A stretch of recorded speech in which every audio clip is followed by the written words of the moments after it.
They say you never forget your first heartbreak. But I think the truth is, you never forget the one who made you feel alive. My name's Maya, and this is the story of the man I loved in Charleston, South Carolina. The city where the air always smelled like salt and magnolias, and where love taught me that timing can be the cruelest thing in America. I met Luke Harrison on a summer evening at a gas station off Highway 17. He was fixing a busted tire on an old Ford pickup, sleeves rolled up, grease on his hands. When he looked up and smiled, it wasn't the kind of smile you forget. He said, "You're a long way from home, aren't you?" I'd told him I'd just moved from Chicago, trying to start over, trying to breathe again after a messy breakup. He offered me a cup of coffee from a roadside diner that night, and somehow that coffee turned into 4 hours of talking. He told me he worked construction by day and played guitar at a small bar downtown called the Blue Lantern by night. There was something raw about him, the kind of man who said what he meant and meant what he said. The next week, I went to watch him play.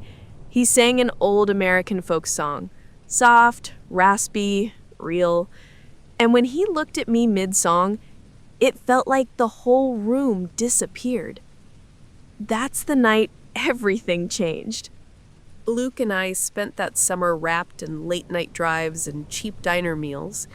We'd sit by the pier, our feet dangling above the dark Atlantic water, and he'd talk about leaving Charleston.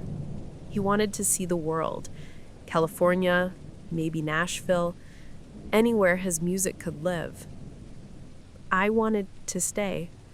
I had just landed a job at a small newspaper near downtown, chasing stories, deadlines, dreams. He used to tease me, saying, "You write about life, and I just try to live it." I'd laugh, but deep down, I knew we were headed in two different directions. One night, after his gig, he pulled me close and said, "Maya, if I ask you to come with me, would you?" I froze. I loved him. God, I loved him.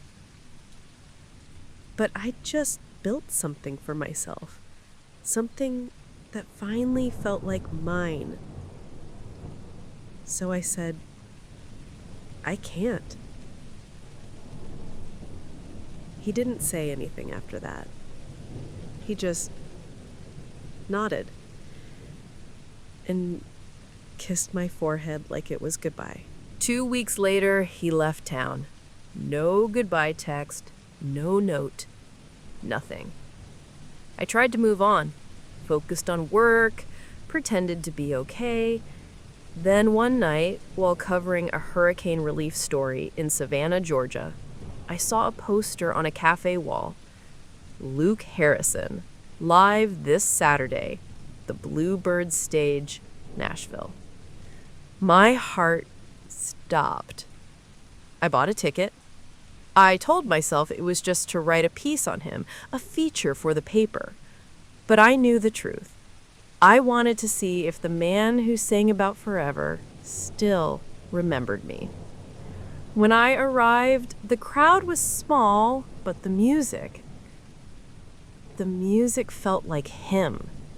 Real, rough around the edges. He was singing a song I'd never heard before, and when I caught the lyrics, my chest tightened. It was about me, about Charleston, about a girl who stayed when he needed her to go. After the show, I walked up to him. He looked shocked. "Maya, you're here?" I smiled through my nerves. I never stopped being there, Luke. We talked all night, sitting on the back steps of that old stage. He told me about the road, how lonely it was, how fame wasn't what he thought it'd be. And just when it felt like maybe this was our second chance, he told me he was engaged. Her name was Anna, a singer he met in Nashville. He said she'd helped him through the nights I wasn't there. I wanted to be angry. I wanted to scream. But instead, I said, "I'm happy for you." Because what else do you say when the love of your life has already written you into a song and moved on? Months passed. Life returned to its quiet rhythm. Early deadlines, black coffee, the hum of Charleston streets. Then one morning, I got a small envelope in the mail. No return address, just a single folded page inside. It was from Luke. His handwriting, messy, familiar. It said, "Maya, I thought I'd found peace, but the truth is, peace doesn't exist when part of your heart still lives in South Carolina. If you ever find yourself in Nashville again, come to the Bluebird, Saturday, 8 p.m. My hands shook. I didn't know if it was another song, another goodbye, or something in between. But that Saturday, I went. He was there, on stage, guitar in hand, no ring on his finger. He looked right at me and said, "This song's called The One Who Stayed." He sang, and every line felt like the truth we'd been too afraid to say. When it ended, he walked straight toward me, eyes glassy, voice trembling. He called off the wedding because I realized I never really left you. And right there, in a crowded Nashville bar, under cheap string lights, we finally said the words we'd been holding for years. No promises, no plans, just truth. Because sometimes love isn't about forever. It's about finding the one person who makes right now worth everything. They say America's full of second chances. Maybe that's true. Maybe sometimes you have to lose what you love to understand how deep it ran.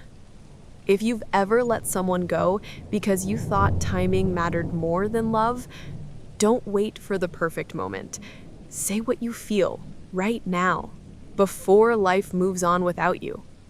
If this story touched your heart, tap the like button, share it with someone who once felt like home, and tell me in the comments, would you go back for the one who got away if they were still waiting?